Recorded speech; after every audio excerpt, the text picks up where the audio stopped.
Good afternoon, ladies and gentlemen. Welcome to another edition of Democracy and the Rule of Law, a show where we delve deep into the critical issues of law, politics, and governance. In today's episode, we'll be looking at two or three very important topics. Our first topic for today will be the proposed labor strike.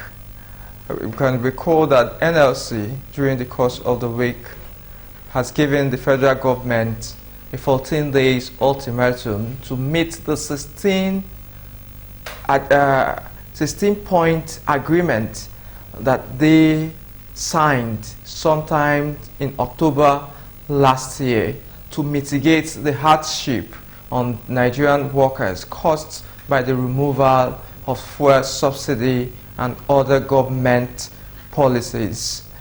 The labor union has decried the unwillingness of the government to meet these demands, and they have given a 14 days ultimatum for the federal government not to meet the demand, or there would be an indefinite strike. We'll look at that. Our second topic for today would be the delayed inauguration of the 11 justices of the Supreme Court who have already been screened and confirmed by the Senate. We recall that the first time in the history of this nation, the Supreme Court, which is constitutionally required to be filled by 21 justices, 11 justices were confirmed, filling the entire 21 quota. The confirmation, after 40 days of confirmation by the Senate, the 11 new justices are still yet to be inaugurated. We'll look at the reasons for that delay. And finally, if we have time, we'll also take a cursory look at the spike in kidnapping and the proposed law prescribing death sentence for kidnappers. We'll look at some of those laws and also examine whether it is the way forward or there are other measures that can be taken as a countermeasure for the spike in kidnapping. We have our contributors. We have our special guests who are already seated in the studio to help us make sense of some of these issues. We'll go on a very short break, and when we return, we'll introduce our guests who are ready and eager, to help us understand some of these issues better. Stay back. We'll be back very shortly. If you are just joining us, you are on to your favorite program, Democracy and the Rule of Law. I remain your host, Barrister Kenneth Wimo. On the show this afternoon, we have Barrister Obiarome. Barrister Obiarome, we welcome you to the show. Thank you very much.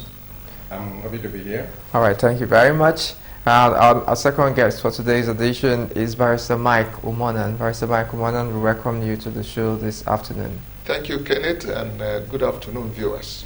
All right, so without much ado, we'll go into the first topic for today, which is the proposed industrial strike, or the 14 days ultimatum given by the labor union to the FG to meet the 16-point agreement that was entered between the two federal government and the organized labor union sometimes in October. So Barrister Obiarome, of course, we had discussed that proposed agreement as at that time. And I'm sure, if I remember correctly, one of the issues we had was the issue of implementation and trust. And I'm sure you are quite confident that we should, that the government would discharge and and make sure that they fulfill the obligation, given the fact that some of the policies that economic policies that the government were embarking was supposed to save some fund, which especially the removal of fuel subsidy. So had confidence that the federal government would live up to expectation. And of course, you also made us to understand that there is a portion that said that those agreements can be enforced. So what would you say in this proposed 14 days ultimatum? And what is your appraisal of the implementation of those policies things for the past 6 months now? Yes, the federal government and Labour on 2nd October 2023 entered into an agreement. And the essence of that agreement was for Labour to suspend the planned strike at that time. Federal government came up with, promises of policies that were aimed at cushioning the hardship that the removal of fuel subsidy that inflicted on Nigerians. At the end of the day, the agreement was signed on the 2nd of October. And Labour went, hoping and trusting that federal government will abide by the clear terms of that agreement. But today, you and I know that federal government has not lived up to its bidding as far as that agreement is concerned. And of course, we all know that what triggered up that was the removal of petroleum subsidy.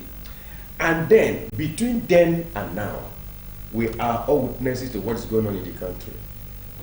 There are protests. On Friday, some people gathered in Osogbo, in Osun State. They were protesting against the level of hardship that people are going through in Nigeria. Before that of Osogbo in Osun State, there were also protests in Kano and Niger State. The reality on ground is that Nigerians are suffering. There is hardship in the country. And because Nigerians are suffering, the question now is, what is the government doing? Because the essence of governance is that the welfare of the people should be the primary goal of the government in power. Before the government came into power, Nigerians were promised renewed hope. But the slogan in Osun State on Friday was renewed hardship. The price of food items have gone up. Some are selling bags of rice, one bag, 77,000, and so on. Now, federal government has failed to implement religiously those points which were, what gave Nigerians hope today. Except something urgent is done by government, the suffering may worsen. Of course, I'm aware of the plans by the federal government to release for 2,000 grains from the National Reserve. Another issue which Labour has equally pointed out is, how will this for 2,000 metric tons of grain be shared among the Nigerian population? Well, Nigeria is a country of over 200 million. How do you share for 2,000 metric tons? What is the modality for sharing it? These are the big questions. Of course, on the other side of the Great Divide, I urge Labour to persist in bringing the federal government to the table. We know that each time there is strike, a lot of things go wrong. Okay. Part of it is there's loss, economic loss to the government, loss of revenue. Then at the health sector, because when there's a nationwide strike, inevitable strike, doctors will not go to work. And those that are at the point of death or having serious health challenges may not be attended to. So it causes a lot of losses. So it's better the federal government and organized labor should address the issues, and particularly on the side of government, federal government, state government, to reduce the suffering of Nigerians. But we'll come to the point as to whether going on indefinite strike is the best way to go for labor, or if you have any other suggestion. But let's go over to you, Barrister Mike. Yes. So what can you provide insight, on the specific grievances of the Nigerian Labour Union, which have necessitated this 14 days ultimatum? Very well, Kenneth. You see, I think the NLC president, so to say, had not lived up to the expectation of Nigerians and the labor union, I mean the workers in particular. One is that when this agreement, called agreement was entered into between the federal government and the labor union, it was decided that within a period of 30 days, the federal government should set up a committee that was going to work out the modalities for the implementation of those items that were agreed upon. The federal government did not do that. Labour sat down and waited and did not do anything about it until this hardship escalated to the point of over 300% of what was happening then in October 2023. The kind of hardship that we are experiencing now in the country is more than 300% of what was happening in 2023 October, what we presently experience. You cannot imagine that a bag of cement that I bought in October 2023 at 4,000 naira is now 7,000 naira. 7,000. My brother has just mentioned the issue of rice. Which is essential. Every household eats rice. And the rice that was sold at 40,000, that time we were shouting that the rice is too costly, is now going for 70, almost 80,000 naira. And it's not funny. Every other household item has increased. And then Labour just sat down and waited for the federal government, that they know it is obvious, it is a given that the federal government would never ever respect any agreement that it has ever entered into with Labour. Since inception, it has always been like that. It's not the issue of saying is President Tinubu, or it started from the beginning, even during the military era. It has always been like that. They will never agree until you bring the government to knees. That is when they will act. You can imagine the call. The meeting they had on I think it was on Friday or Thursday, when they now called because Labour has given them ultimatum. They called a meeting, an urgent meeting. The Minister of State for Labour now told them that the federal government is going to implement everything that was agreed upon. How do you implement it now? Because there is a 14-day ultimatum that is given, you are saying that the federal government is going to implement those items one by one. And you never even listed them. Which one is the federal government going to implement? I think it just mentioned the issue of saying 35,000 naira salary award will be given, and something that was supposed to be given immediately to cushion the effect of the hardship that the policies, the narcissist policies that this government has brought has impacted on the citizenry. And then they are trying to say that it's going to be implemented. How much is, what can 35,000 naira buy now? If you had released that money in October last year, it would have made some little bit of effect. But now, 35,000 naira buys nothing. A loaf of bread just went to this is from 1,200, and you buy a loaf of bread. Okay. You know? So these things, the leadership of Labour is not really strong enough, firm enough, let me use the word firm enough in standing on their demand to ensure that the federal government implements all the agreement, all the items they agreed upon. It's not, and you see, even the workers themselves, they are now looking at him as somebody who is just looking for a way to get benefit from the federal government and forget about them. And it's not good for his image or his integrity. He has to do something about it to be sure that he is actually representing the labor. He's representing the workers. He's representing Nigerians. Because when they take this action, granted, we are talking about the effect of strikes. When they take this action, everybody feels it. And when they implement, the federal government eventually implements it, everybody also feels it. So those of us who are in the private sector, we also benefit from the implementation. But once they make things so difficult and everybody just closes his eyes and goes his way as if nothing is happening. My brother has mentioned the issue of strikes all over, demonstrations, protests all over the place. You are just seeing a little of it. If nothing is done, you see, a hungry man is an angry man, and the moment you get to a point, you just wake up and you discover that you don't have a place again to live. So you need to ensure that you assuage all this anger. You ensure that the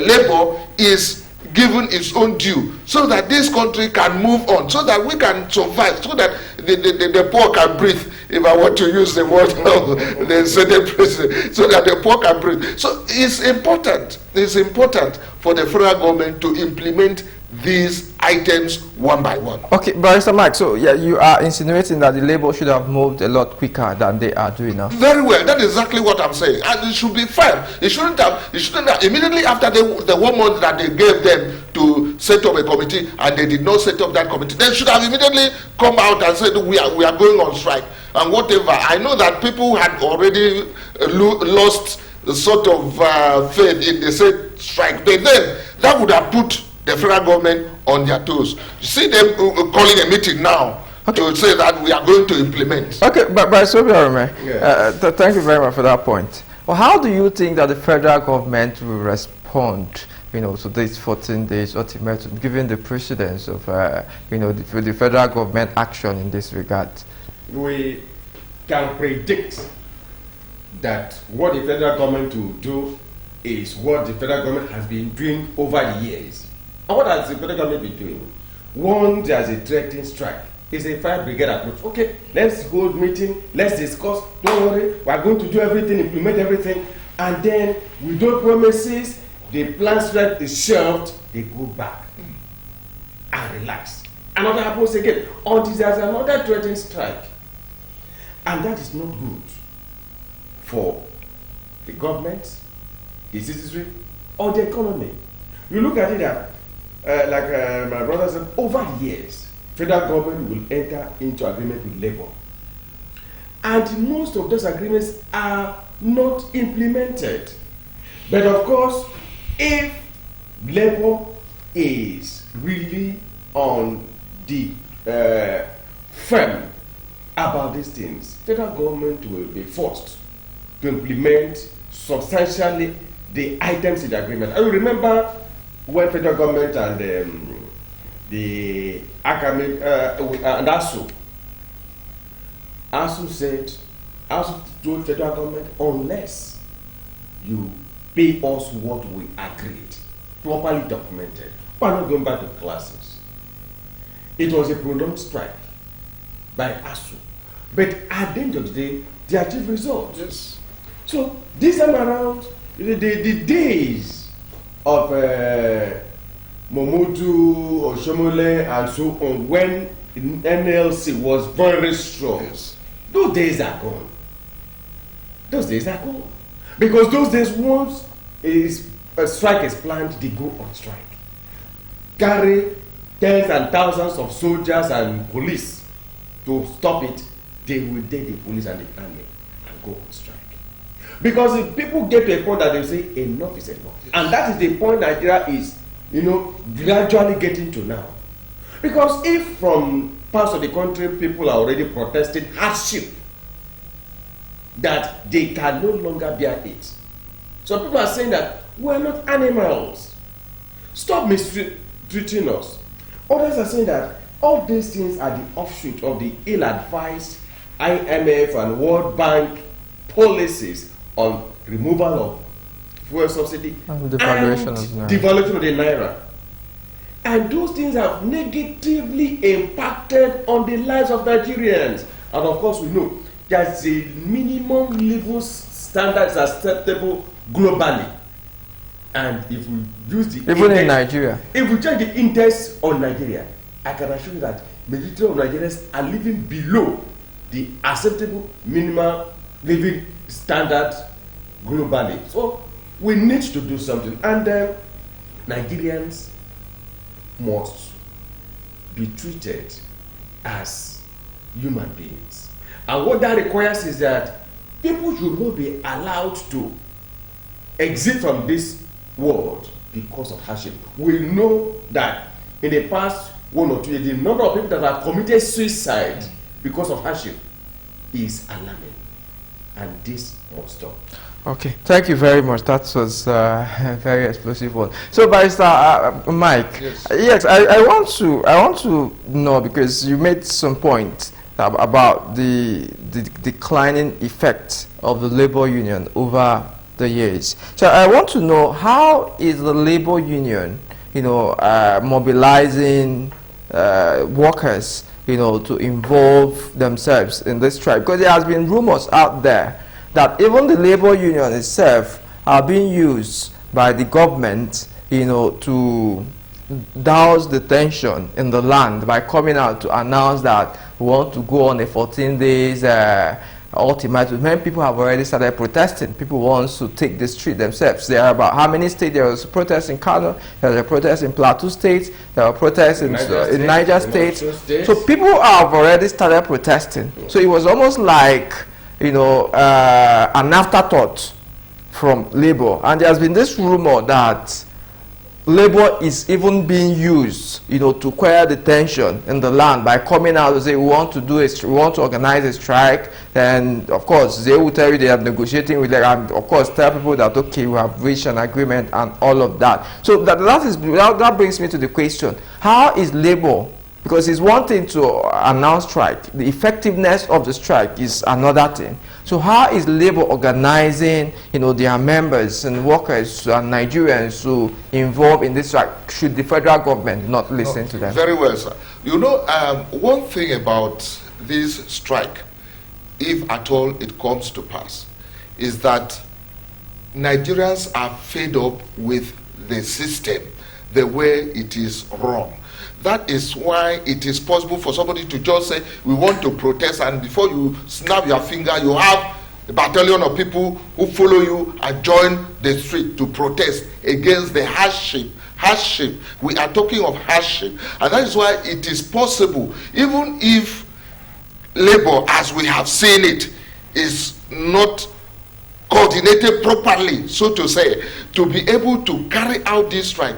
If they just say they want to gather somewhere, the strike will be hijacked by Nigerians who are hungry on the street, and then there will be devastation in the nation. It is very important. The federal government should not look at labor as being the only organ that can engender or that can cause revolt. How do I put it? Of course, you have mentioned hardship and suffering. So these I think that is a more effective organ that can to go on the street, whether labor likes it or not. If labor now says, okay, we want to organize, we want to go on strike, you can be sure that very many workers will want to join, because they themselves are completely fed up with what is going on. You collect 100,000. Those who are, when I'm talking of 100,000 as a civil servant, it means that you are in the higher.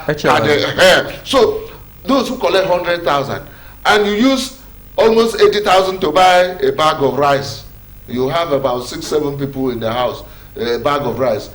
You have a car that you are supposed to drive to the office, and to fuel your car and fill your tank is about maybe 30,000-40,000. You cannot buy a bag of rice and fuel your car. The car that you are fueling, I'm talking of filling the tank, does not take you for more than 1 week. Any normal car will not take you for more than 1 week to and back from work. Now, you can imagine that the 100,000 that you've collected has not been able to feed you in the house, for 1 week and then Transport you. transport you to work and back. And so that will make it possible for you. Immediately you hear that they are saying you should not go to work. What are we going to do next? You look for some way to vent your anger on. And that's why I'm saying that I'm advising the federal government. It should not take this labor trade lightly. It should do something about it to ensure that it does not happen. Escalate. Because if it happens, it will escalate to the point that they may not be able to control. And what you see when you see or hear of revolution, it starts by just one or two people kick-starting something, and before you know it, because it is hardship that causes it. So the moment people are so hard up with the system, and they discover that they cannot, the value of money they have in their hand cannot really take care of their valuables, then you will be sure that anything they want them to do, they will do. You can imagine, for the first time in this country, people watch football and died, slumped and died. And people are saying it's because of hardship. If you are not eating well, would you not have challenges with your health? That is the issue. I can't even go to the hospital. You can't go to the hospital. You cannot buy the necessary drugs that would sustain your health. Common sickness that they want to call high blood pressure now. The drugs that you buy for high blood pressure that will take you for 1 month is about 30-something thousand naira. And so if somebody is a civil servant that is even collecting maybe 50,000 or thereabout, how would you even buy drug that would last you for that? So that is why you see these people falling down and dying. And people are now going on social media and saying that you should not watch football. Everybody has a challenge because of the hardship in the land. All right. Because people are no longer taking the proper medication to keep their body. All right, thank you, Barrister Mike. I think your point, the hardship unites the people, Yes, against yes. government. So, Barrister Obiorome, taking it from there, Yes. why do you think that the federal government have failed to implement some of these policies, given the fact that the removal of fuel subsidy was touted that it was going to save more than $1 trillion monthly? And of course, we know that the money that was distributed among the 3 tiers of government each month have risen so far after the removal of fuel subsidy. I think at the point it got up to 1.9 trillion for the 3 tiers of government, which is enough fund for them to take care of the welfare of their citizens. So why do you think that the federal government has not taken the sufferings of Nigerians seriously by implementing, some of these policies that would have, served as a hedge? Yeah, personally, I think the federal government has not implemented those policies because, one, those that are there in leadership positions in the country, the president, the governors, the senators, and the likes, don't feel what the average Nigerian feels. They don't know that it is very expensive to feed a family of 5 or 7 persons. Yeah, but they are living in Nigeria here. They are living because do they buy those things? Those things are stored there for them. Yes. Bags of rice, bags of beans, and so on. When the government agencies, the president, and the others spend so much money traveling abroad, they don't know what the masses are going through. And because they don't feel the pinch, they don't take it serious. That is one. Two, government does not know that the real essence of their being there is to serve the people. And how do you serve the people? By taking care of their welfare. They say that the welfare of the people is the supreme law. And the very essence of people coming together to form union, to form government, is for the protection of lives and properties and the welfare of the masses. And Nigeria today, people are hungry, so their welfare is not taken care of. People are not secure. There's so much insecurity in the country. It has never been this worse since 1914, when Nigeria came together as one nation. The rate of kidnappings, criminal activities is unprecedented in the history of this nation. And that is because the government has failed to do what it ought to do. If the government is sensitive to the welfare of the masses, there will be policies that will ensure that when these monies are saved from the subsidy removal, you now plow it back in areas that the people will end their long nights of suffering. Do you know that some people cannot afford to eat even twice a day? Even once. Even once. That is no good for a country that claims to be the giant of Africa.